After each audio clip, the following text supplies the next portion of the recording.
Bien. Cavani, Edinson Cavani, ¿lo conoce? ¿Sí? ¿Alguien lo conoce? Todos lo conocemos, ¿verdad? Bien. Salteño, jugador de fútbol, hoy día creo que juega en el Valencia de España, y quizás podemos decir que lo conocemos. Lo cierto es que hay una diferencia entre que lo conozcamos, bueno, capaz que alguno tenga alguna relación con él, pero la verdad es que nosotros sabemos de él, que no es lo mismo. Sabemos que nació aquí, sabemos que viene, que tiene, cada vez que puede viene, conocemos de su personalidad, ¿no? Que también es un muchacho muy amable, ha ayudado mucho de manera también anónima. Decimos que lo conocemos, pero lo cierto es que sabemos de él, que no es lo mismo que conocerle. ¿Por qué digo esto? Porque hoy en el estudio que vamos a tener en la carta a los Efesios, en la segunda parte del primer capítulo, Pablo hace una oración. Después de esta gran exposición de Pablo de decirnos todas las bendiciones que tenemos en Dios, y vimos, ¿no?, en el Padre, en el Hijo y también en el Espíritu, él hace una oración por estos hermanos. Y de alguna manera por usted y por mí también. ¿Y cuál es esa oración? De alguna manera es comprender la diferencia que hay profunda entre saber de alguien y conocer a alguien. Vaya conmigo, Efesios capítulo 1, verso 15 al 23. Vaya allí, búsquelo, márquelo si quiere. Vamos a estar estudiando en esta mañana en estos versos. Dice así, Efesios capítulo 1, versos 15 al 23. Dice: por esta causa también yo, habiendo oído de vuestra fe en el Señor y de vuestro amor para con todos los santos, no ceso de dar gracias por vosotros, haciendo memoria de vosotros en mis oraciones, para que el Dios de nuestro Señor Jesucristo, el Padre de gloria, os dé espíritu de sabiduría y de revelación en el conocimiento de Él, alumbrando los ojos de vuestro entendimiento, para que sepáis cuál es la esperanza a que Él os ha llamado y cuáles las riquezas de la gloria de su herencia en los santos, y cuál la supereminente grandeza de su poder para con nosotros, los que creemos, según la operación del poder de su fuerza, la cual operó en Cristo, resucitándole de los muertos y sentándole a la diestra en los lugares celestiales, sobre todo principado y autoridad y poder y señorío y sobre todo nombre que se nombra, no solo en este siglo, sino también en el venidero.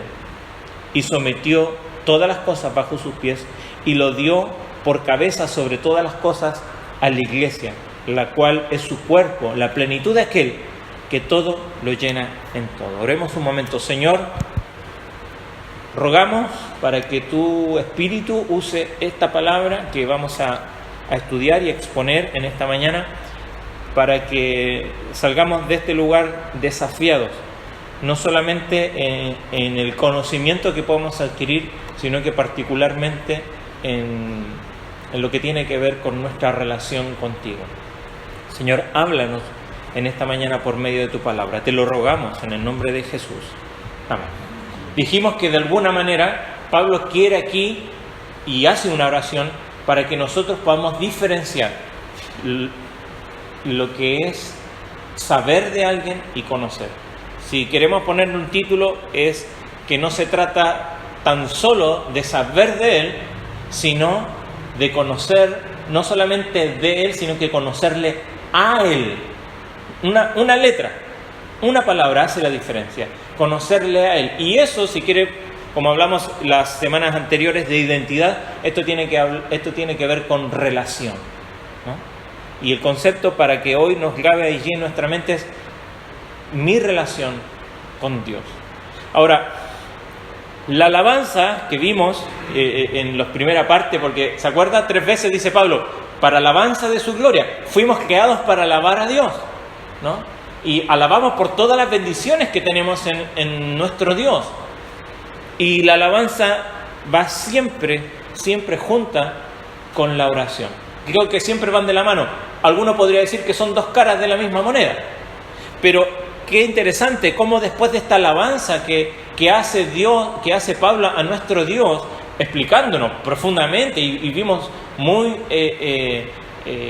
no por encima, pero vimos de alguna manera, nos enfocamos en un aspecto que fue la adopción la semana pasada. Toda esta profundidad doctrinal siempre nos tiene que llevar a nosotros a orar, ¿no? A orar. ¿Y cuál es la oración? Porque de alguna manera la oración como la alabanza son partes fundamentales de la vida del creyente, de su vida. Y la alabanza no es solamente cantar, como lo hicimos hace un momento, sino que es dirigirnos a Dios, ¿no? Entregarnos a Dios como una ofrenda. Me encanta aquí, lo vamos a ver más adelante, pero el capítulo 5 de Efesios dice: sed pues imitadores de Dios como hijos amados, y andad en amor, como también Cristo nos amó y se entregó a sí mismo por nosotros, ofrenda y sacrificio a Dios en olor, una alabanza del olor grato a Dios. Nuestra vida tiene que ser eso. Ahora, al orar, Pablo, podemos ver en tres partes esta porción que vamos a estudiar hoy. Donde en la primera parte del versículo 15 y 16, Pablo hace una acción de gracias y agradece a Dios, ¿no?, por estos hermanos. Luego hace una intercesión en los versículos 17 al 19 y al final nuevamente se rinde en alabanza a Dios en los últimos versículos. Ahora, ¿por qué Pablo agradece? Mire, vamos a ver cada porción de este pasaje. Dice: por esta causa, por eso yo, por esto mismo, habiendo oído, y acá menciona dos cosas: habiendo oído de vuestra fe en el Señor y de vuestro amor para con todos los santos. Y Pablo está agradecido por dos características muy importantes que la iglesia, los creyentes, usted y yo, hemos de manifestar, porque son evidencia de que realmente somos hijos de Dios. ¿Y cuáles son estas dos características? Dice: la fe en el Señor y el amor por los santos. Pablo menciona la fe y el amor en muchos otros pasajes, en Colosenses, en Tesalonicenses, también ahí en Filipenses. Y estas son cualidades sin duda esenciales de cada uno de los creyentes.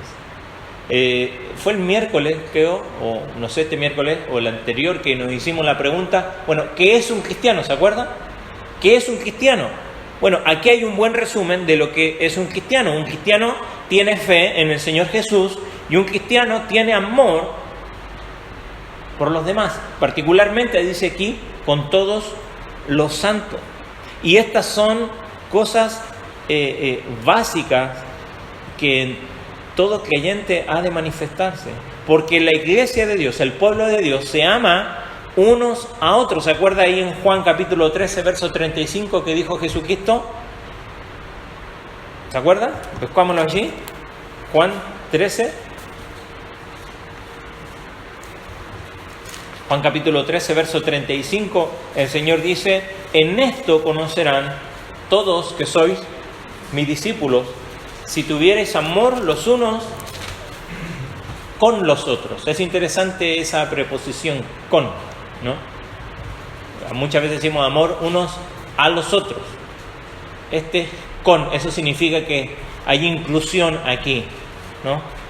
Estamos involucrados en la vida de otras personas. ¿Yo puedo amar a otros sin involucrarme? Probablemente sí. Pero no puedo amar con otros. Si es imposible hacerlo con otro manteniéndome independiente de los demás. Por eso, como dijimos en la primera clase de este estudio, el propósito de esta carta de alguna manera es que Pablo quiere formar identidad en aquellos que están escuchando. ¿Y cuál es esa identidad? Que somos hijos de Dios, por lo tanto somos su cuerpo, somos la iglesia. Es tan común en nuestras vidas ver nuestras responsabilidades de manera individual, porque tenemos responsabilidades individuales.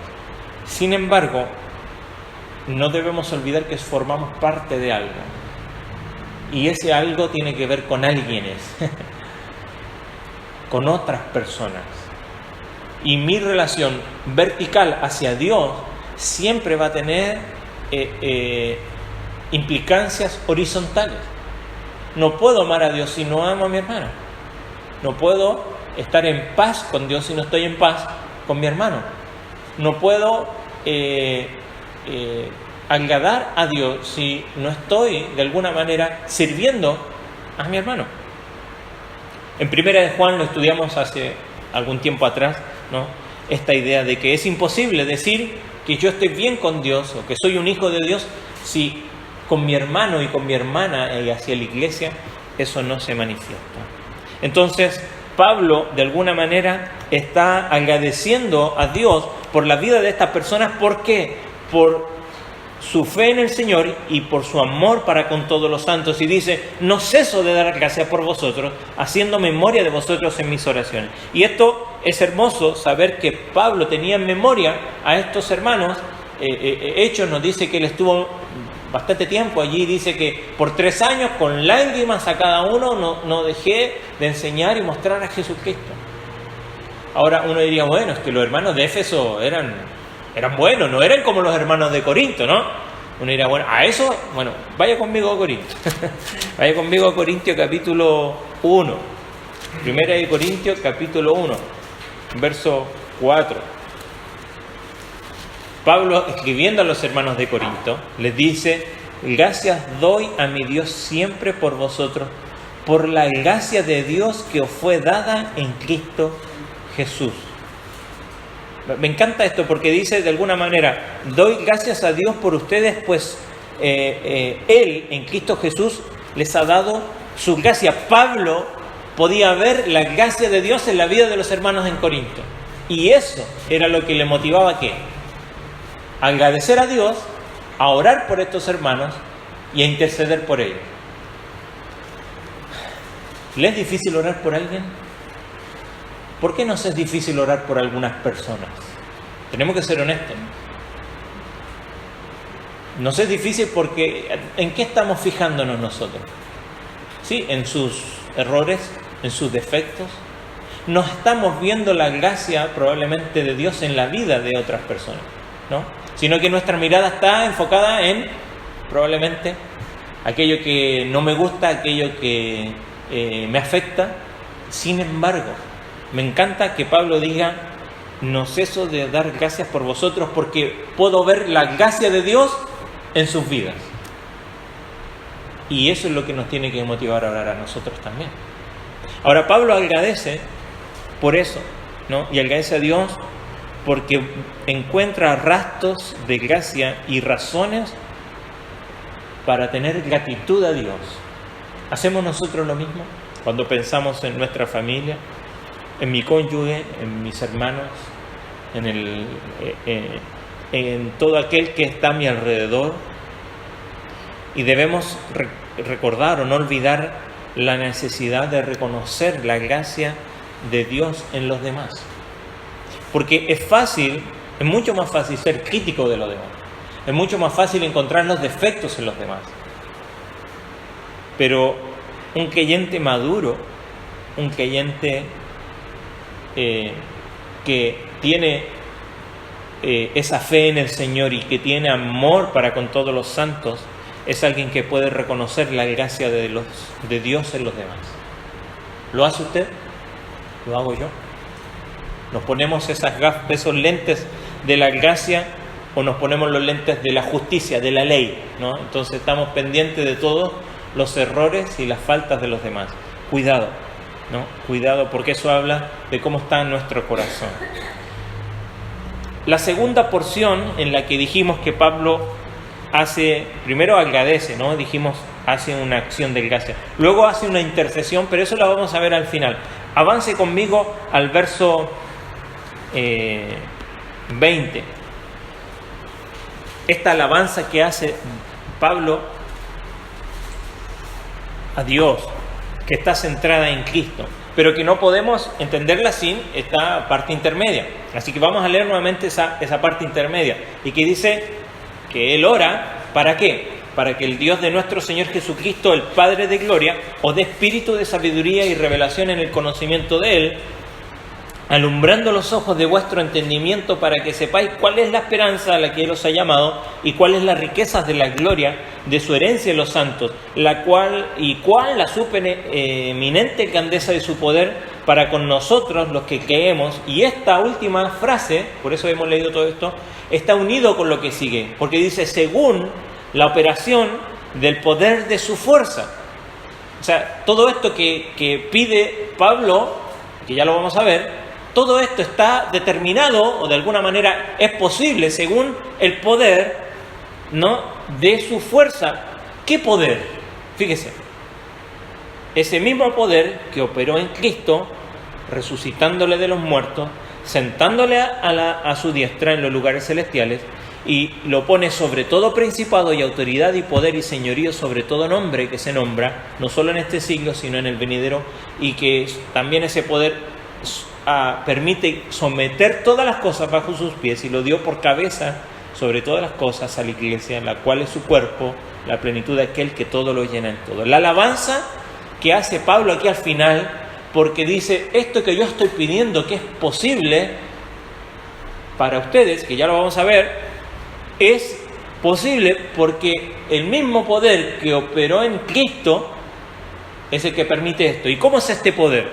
Mire, no es cualquier poder, es el mismo poder que logró la resurrección de nuestro Salvador. Y Pablo alaba a Dios por esto, alaba porque ese poder que está a disposición de los creyentes, no para que ahora abramos el Mar Rojo, ya vamos a ver para qué ese poder está disponible. Ese poder es que resucitó a Cristo de los muertos. Me encanta el versículo ahí en 1 Corintios, cuando Pablo habla de la resurrección, ¿se acuerdan? Que si no hay resurrección, nuestra fe, dice, es vana. Y termina diciendo que como la resurrección, dice, incluso habla, la resurrección nos lleva al futuro, porque dice, no, os digo un misterio, no todos dormiremos, pero todos seremos transformados, sí, en un abrir y cerrar de ojos. Al final trompeta, dice, lo mortal va a ser inmortal, lo corruptible va a ser incorrupción. Y al final termina con este grito, devorada ha sido la muerte en victoria. ¿Dónde está, muerte? Tu aguijón, ¿dónde? O sepulcro, tu victoria, ¿dónde? ¿Sabe? Ese mismo poder que operó en Jesucristo para resucitarle está a disposición de los creyentes. Y por eso Pablo alaba a Dios por la resurrección de Cristo. Y debido a la resurrección es que nuestra vida tiene sentido. ¿Se imagina? Por eso Pablo dice, si no hay resurrección, como algunos creen, los saduceos, ¿se acuerdan? Ellos no creían en la resurrección, no creían en lo milagroso. Y muchos otros filósofos de ese tiempo que estaban afectando a la iglesia tampoco creían en que era posible la resurrección. Si no hay resurrección, la vida no tiene sentido. Nuestro trabajo no es en vano para Dios. ¿Por qué? Porque la resurrección de Jesucristo da testimonio del hecho de que Jesús es el Mesías, de que Jesús cumple las profecías del Antiguo Testamento, y esa resurrección da a cada creyente esa esperanza y ese poder suficiente para poder vivir una vida de servicio a Dios. Nada de lo que nosotros hacemos tiene sentido si dejamos la resurrección de lado. Nada de lo que hacemos. Por lo tanto, hemos de alabar a Dios por la resurrección. Amén. ¿Por qué nos juntamos un día domingo? Porque un domingo el Señor resucitó y la iglesia comenzó a juntarse y a reunirse el primer día de la semana, porque este es el primer día de la semana. Y comenzamos la semana ¿de qué manera? Alabando a Dios. ¿Por qué? Porque Él vive, como dice un himno. Amén. Alaba a Dios diariamente porque Él resucitó. ¿Por qué celebramos la cena? Porque recordamos la obra de Cristo, su muerte. Pero nunca olvidemos que eso nunca está disociado de la resurrección. La muerte no tiene sentido si no hay alguien que vence a la muerte. Y Cristo tuvo que morir para vencer a aquel que tenía el imperio de la muerte, dice Hebreo, para que ya no tengamos temor nunca más de la muerte. Pero no solamente alaba a Cristo por la resurrección, sino que alaba a Cristo porque ahora, después de su obra, ¿Se acuerda que dijimos el otro día? Nosotros estamos acostumbrados a que nuestra vida cristiana sea hacer para luego sentarnos. Y Jesucristo, por medio de esta carta de Pablo, nos invita a sentarnos, porque Él es el que trabajó 6 días y después ¿qué hizo? Descansó. Y aquí está claramente manifestado en que después de su obra, ahora Él está sentado ¿dónde? A la diestra de Dios. Y si Él está sentado y nos invita ahora por medio de Cristo no a hacer algo para ganar un lugar al lado suyo. ¿Se acuerda Juan y... ¿quién era? Juan y Jacobo, ¿no? ¿Ah? Bueno, mandaron a la mamá, ¿no? Anda todo que son media prima ahí. A ver si alguno se sienta a tu derecha y otro a la izquierda. Porque esa es nuestra tendencia. Queremos saber si tenemos alguna influencia o hacemos y nos esforzamos para ganarnos algo, un lugar al lado de Dios, al lado de Cristo. Sin embargo, es por su obra. Mire, me encanta como lo dice Hebreos capítulo 1, los primeros versículos, lo estudiamos en diciembre, cuando ahí dice, verso 3, el cual siendo el resplandor de su gloria, la imagen misma de su sustancia, y quien sustenta todas las cosas con la palabra de su poder, habiendo efectuado la purificación de nuestros pecados, por medio de sí mismo se sentó a la diestra de la majestad en las alturas. Cristo está sentado a la diestra del trono de Dios, y desde allí Él sostiene y sustenta todo lo que existe. ¿Cómo no hemos de alabar a Cristo porque Él está sentado a la diestra de Dios? Si Él no estuviera allí, el universo se desmorona.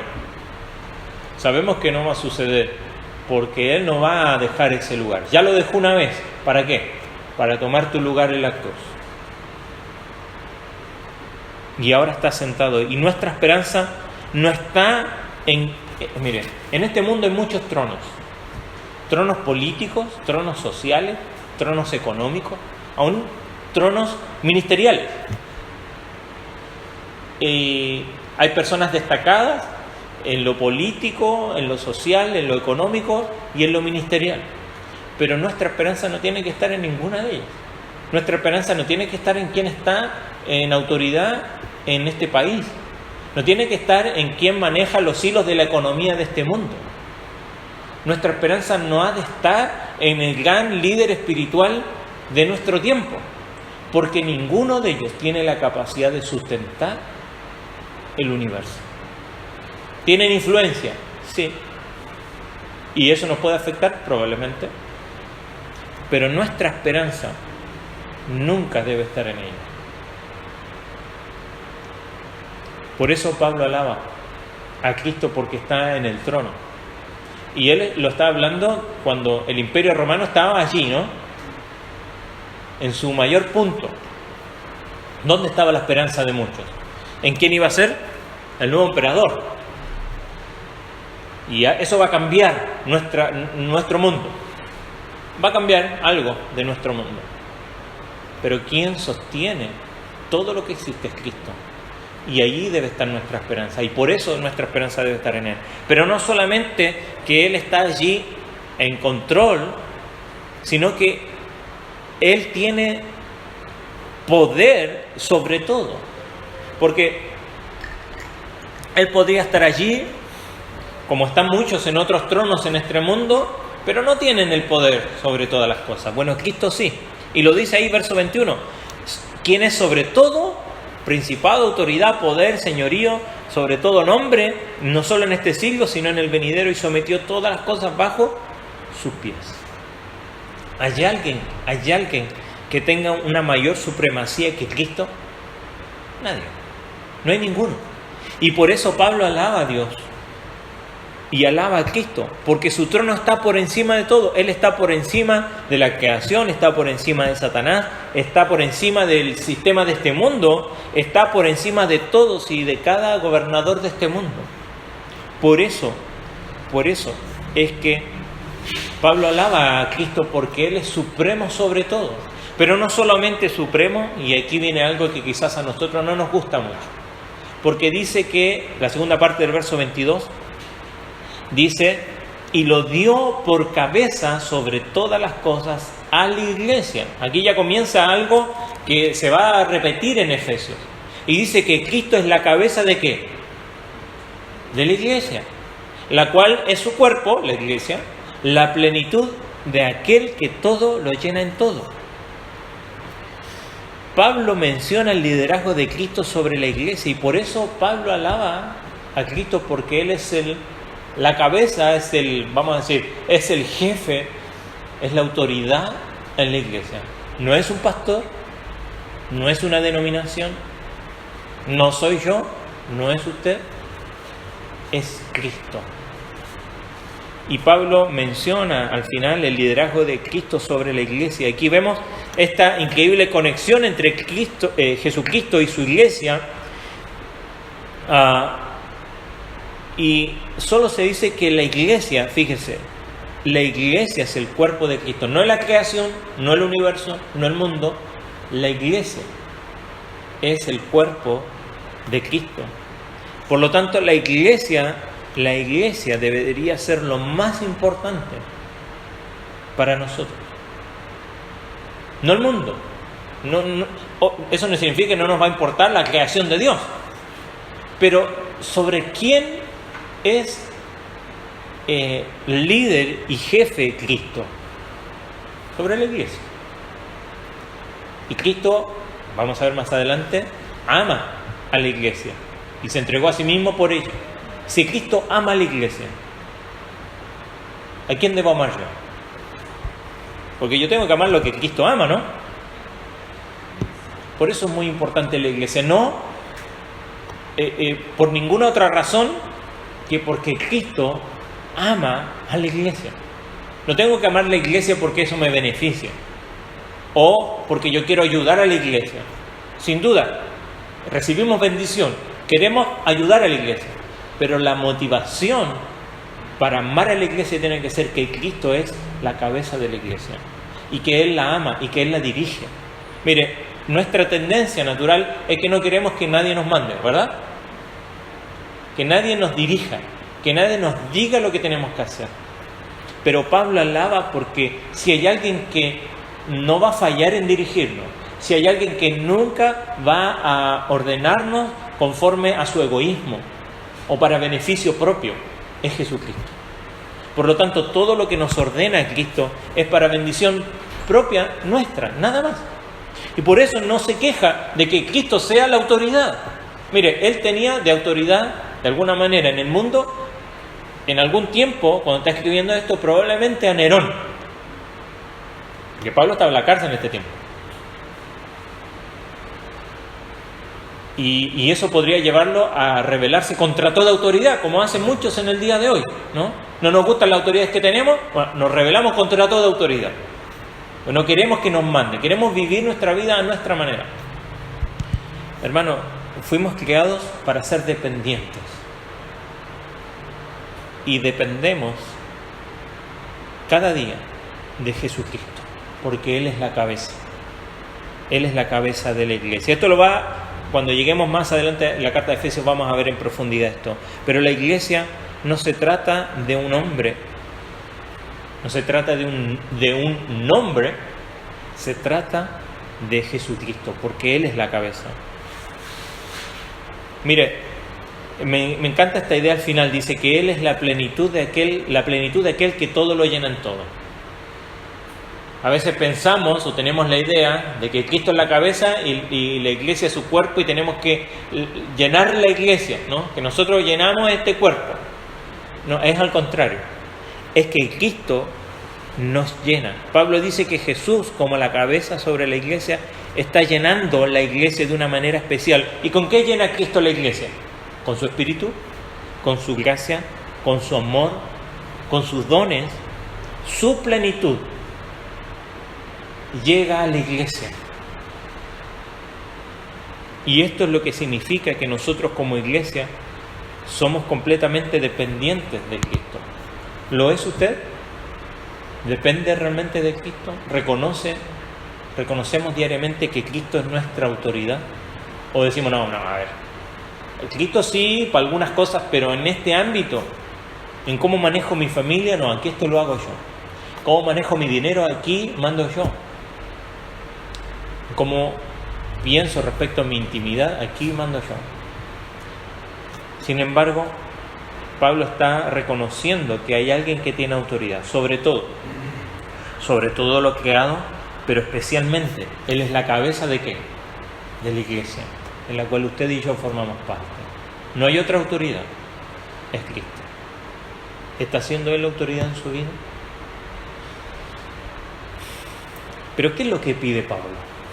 Dijimos al principio que Pablo aquí va a pedir que podamos comprender la diferencia entre saber y conocer. ¿Y cuál es esa diferencia? Bueno, vamos a estos versículos 17 al 20. Ya lo leímos recién. Pido para que el Dios de nuestro Señor Jesucristo, el Padre de Gloria, os dé espíritu de sabiduría y de revelación en el conocimiento de Él. Pablo usa 3 frases que llegan a la idea de comprender, de iluminación. ¿Y cuáles son estas 3 ideas?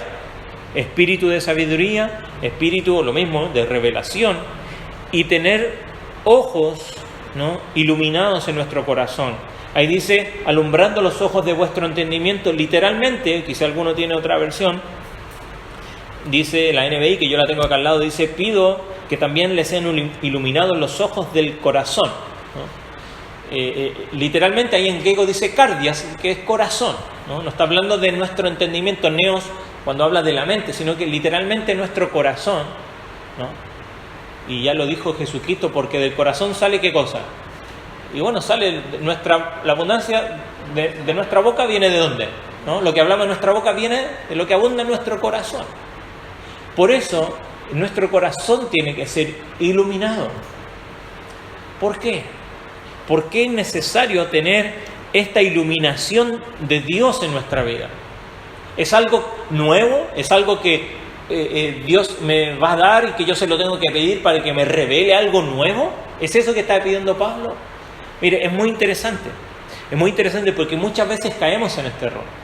Y decimos, bueno, Pablo pedía para que el Señor iluminara el entendimiento y el corazón de los creyentes, entonces yo voy a orar para que el Señor me diga qué es lo que yo tengo que hacer porque no sé qué es lo que tengo que hacer. Y muchas veces esperamos algo novedoso. Y Pablo lo va a decir en Timoteo que tenemos que tener cuidado porque en los postreros tiempos habrá personas que tendrán ¿qué cosa? Comezón de oír, y normalmente oír ¿qué cosa? Y sí, cosas novedosas. Pero la verdad es que la voluntad de Dios, ¿dónde se revela? En su palabra. Ya no hay algo nuevo que Dios nos tenga que decir. No hay algo que tenga que mostrarnos que nosotros no podemos saber por nosotros mismos. Nuestro problema de entendimiento y de iluminación no tiene que ver con algo que está escondido de nosotros.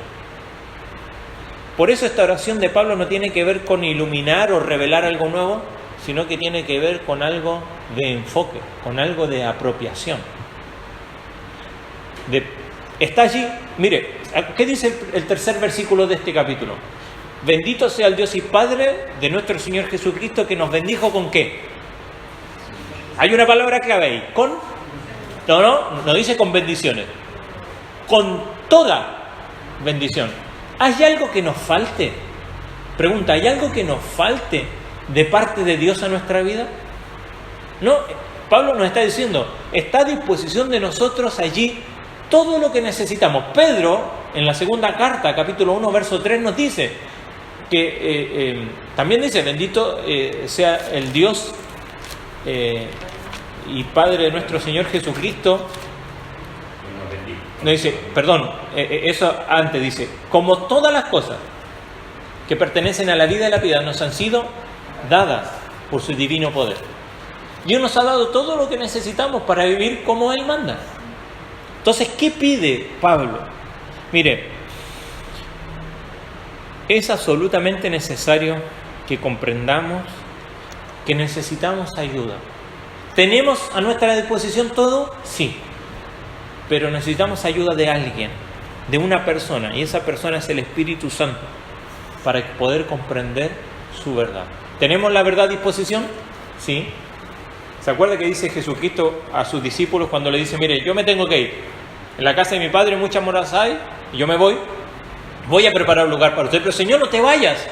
Y ahora nos vas a dejar solo, ¿qué hacemos? ¿Quién nos va a decir lo que tenemos que hacer? Y Él les dice, tranquilos, vendrá el Paracletos, el Consolador, el Espíritu Santo. Él os enseñará todas las cosas que yo os he dicho y os recordará.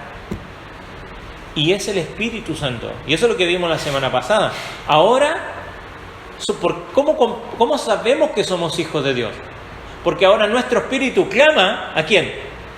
A nuestro Padre, diciéndole, Abba Padre, tenemos un espíritu de adopción por el cual podemos clamar a Dios, que de otra manera no tendríamos, si no fuera por la obra de Cristo en nosotros.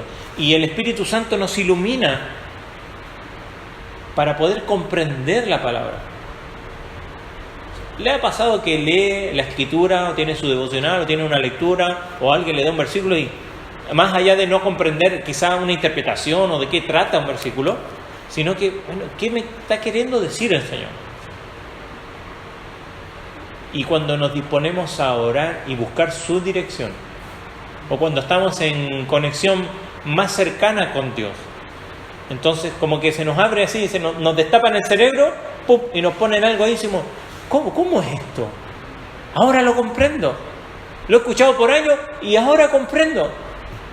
Y no es que ahora usted es más inteligente, necesariamente, probablemente sí, tiene más madurez y experiencia, pero la obra del Espíritu Santo es la que nos lleva a la verdad. Mire, me encanta cuando Jesucristo está con la gente. En Lucas 24, después de su resurrección,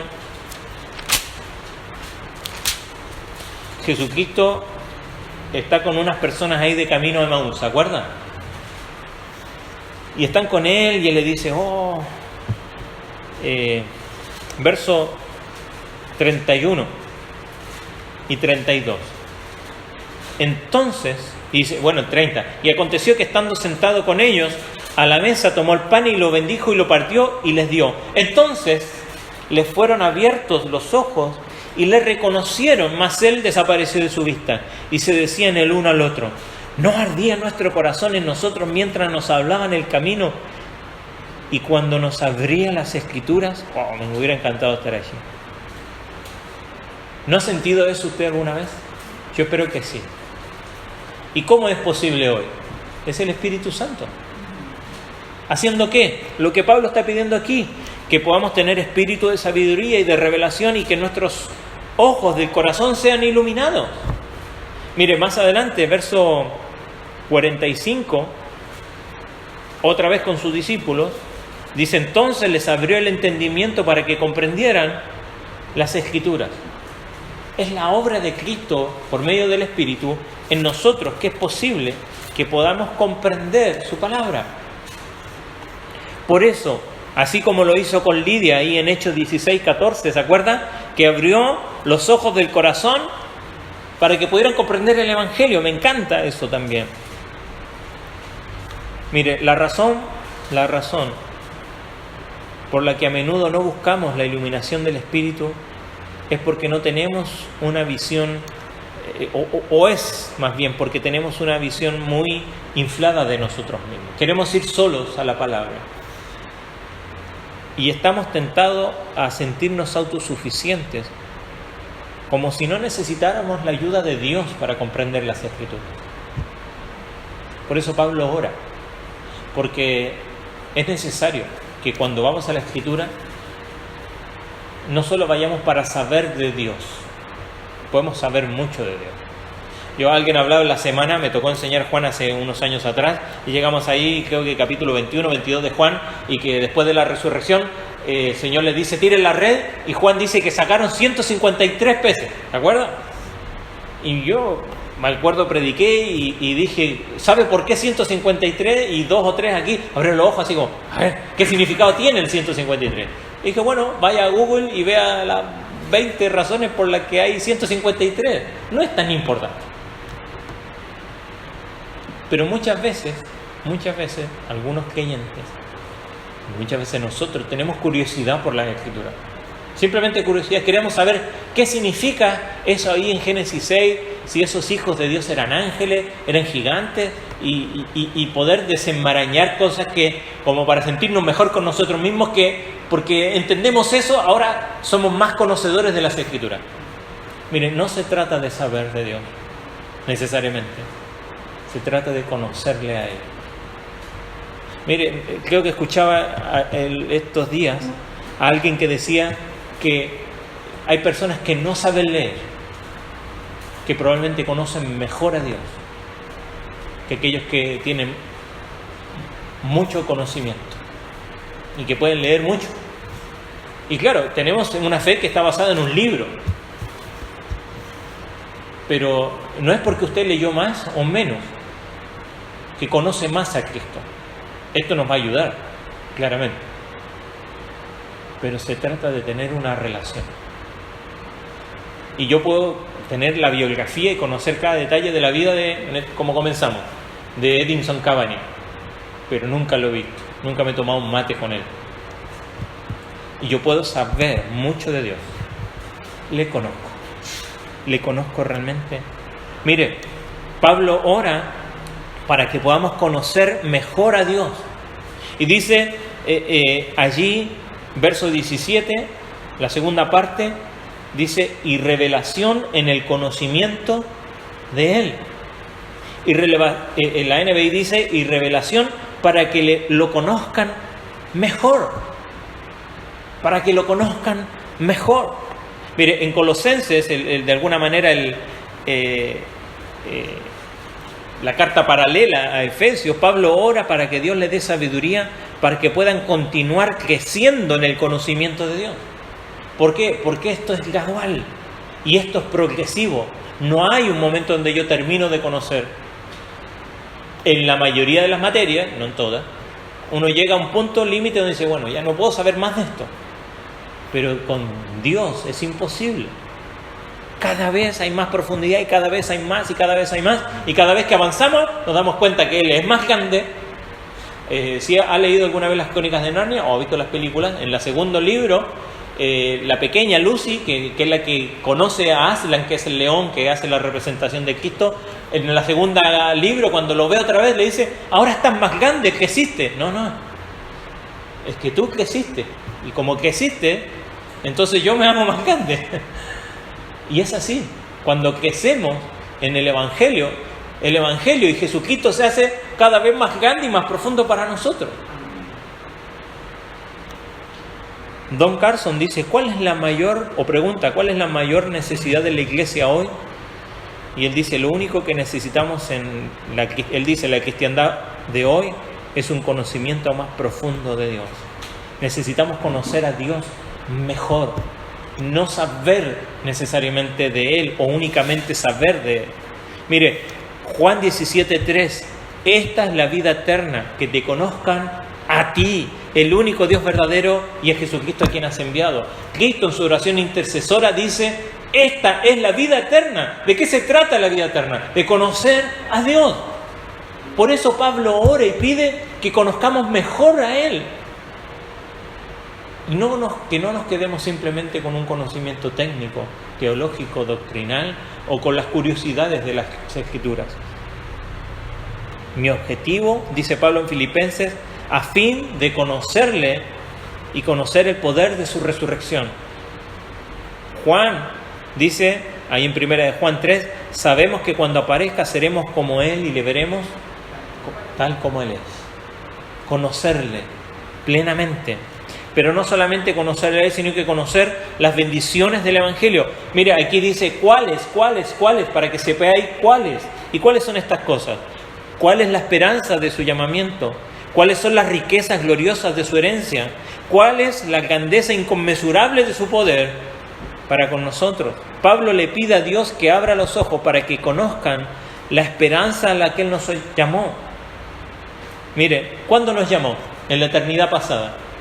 Y nuestra esperanza está determinada en la eternidad futura. Dios nos ha llamado a una vida o a un estilo de vida distinto porque nuestra esperanza es eterna. Y cuando compartimos el Evangelio a otras personas, tenemos que ofrecer esperanza de vida eterna. Pero no solamente esperanza de vida, sino que una herencia, ¿no? Y aquí, como hablamos antes, puede ser la herencia que recibimos de Cristo, que la iglesia es la herencia, y bueno, creo que es las dos, una mezcla de estas dos. Un comentarista, Bruce, en Efesios dice, que Dios le dé un valor tan alto a la comunidad de pecadores rescatados de la perdición y que todavía tengan demasiados rastros de su estado anterior, bien podría parecer increíble si no se aclara que los ve en Cristo. Por eso es que en el principio nos escogió en Cristo. Y somos herencia suya y tenemos herencia en Él, pero particularmente el poder. Mire, verso 19, terminemos con esto. ¿Cuál la supereminente grandeza de su poder para con nosotros los que creemos según el poder, según la operación del poder de su fuerza? Si tiene tiempo, busque cuáles son las palabras que ocupa Pablo aquí. Energía, dunamis, de ahí viene dinamita. Las palabras que ocupa para hablar de cuál es el poder de la fuerza del Señor. Pablo dice que el poder todopoderoso de Dios está disponible ¿para quién? Para sus hijos, para usted y para mí. Su poder es dado a nosotros los que creemos. Piense de dónde venían algunas de estas personas a las cuales Pablo le está escribiendo. Antes estaban atrapados en la magia, en el culto a Artemisa, en la astrología, en la adoración al emperador, y sus vidas fueron oscuras y pervertidas hasta que Cristo los salvó. Así también con nosotros. Y la gente de esta cultura vivía con miedo a todas estas fuerzas hostiles. Y ahora Pablo les asegura que el poder de Dios, el mismo que le resucitó de los muertos, que los sentó a la diestra de Dios, que lo puso sobre todo dominio, que lo pone como autoridad de la iglesia, ese mismo poder es sobre todos sus enemigos. Hay algo, hermano, que sea más poderoso que el poder de Dios. Pero muchas veces vemos que hay cosas que nos superan y vemos que hay cosas que son más poderosas y que nos vencen. A veces la tentación, a veces los problemas, a veces las dificultades. Parece que tienen más poder sobre nosotros. Por eso Pablo pide a Dios para que los creyentes sean conscientes. No es que descienda el poder de Dios en nosotros. No, ya lo tenemos. Por eso Pablo, esta oración es una oración de apropiación, de que podamos ser conscientes de lo que ya tenemos en Cristo. Y cuando somos conscientes de eso, entonces comprendemos lo que dice Pablo. ¿Por dónde comienza la vida cristiana? ¿Por andar? No, por sentarnos. ¿Sentarnos por qué? Porque Él se sentó y descansamos en su poder, y descansamos en su obra, y descansamos en sus bendiciones. Y descansamos en que Él es la autoridad.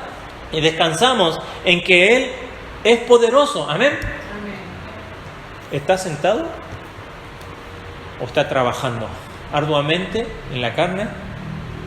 ¿En sus fuerzas? La invitación de la oración de Pablo es que usted pueda apropiarse y pueda venir delante de Dios con lo que Dios ya por medio de Cristo ha hecho, para que nosotros podamos disfrutar de sus bendiciones y estar con Dios de alguna manera sin recursos propios, ¿no?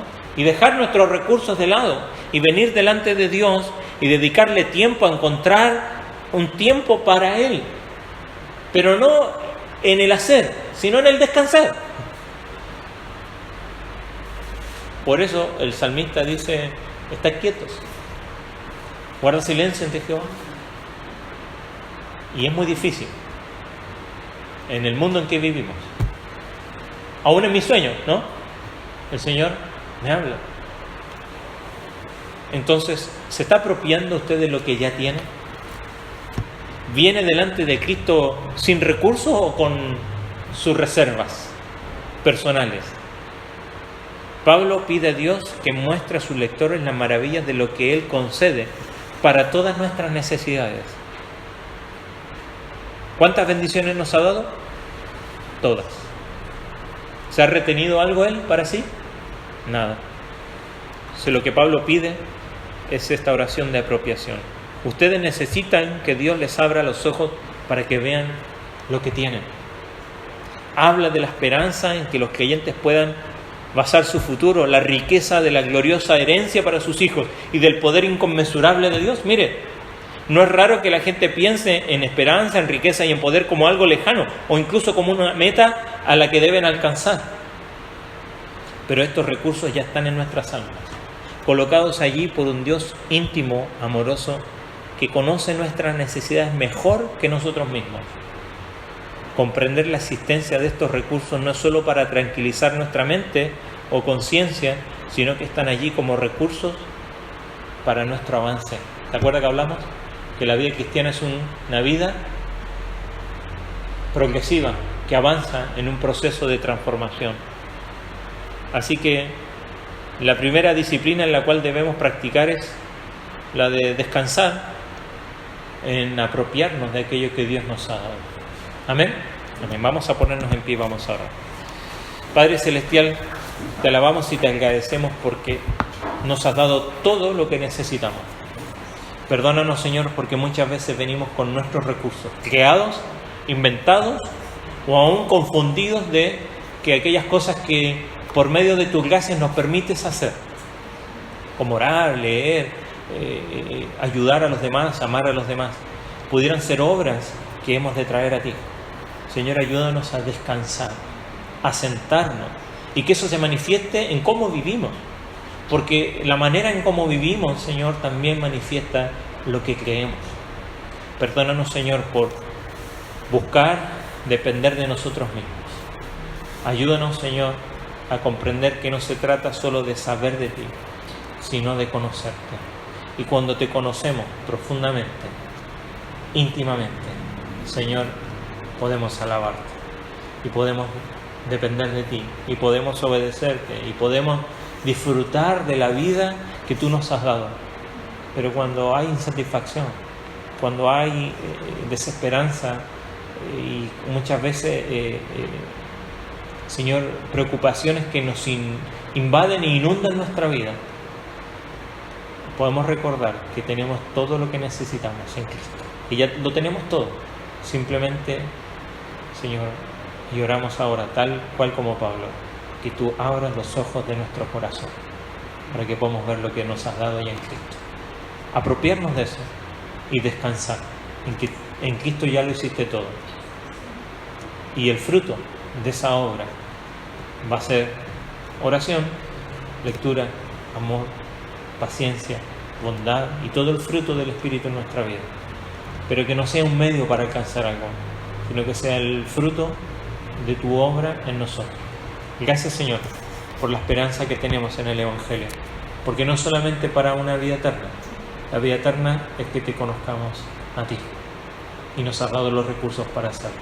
Gracias por tu Espíritu, que es quien hace ese trabajo. Señor, que nuestra relación con Él pueda ser profunda, íntima y continua. Guárdanos al volver al hogar y que podamos seguir meditando en tu palabra en este día. Te lo rogamos en el nombre de Jesús. Amén. Amén. Señor, le bendiga. No se vaya sin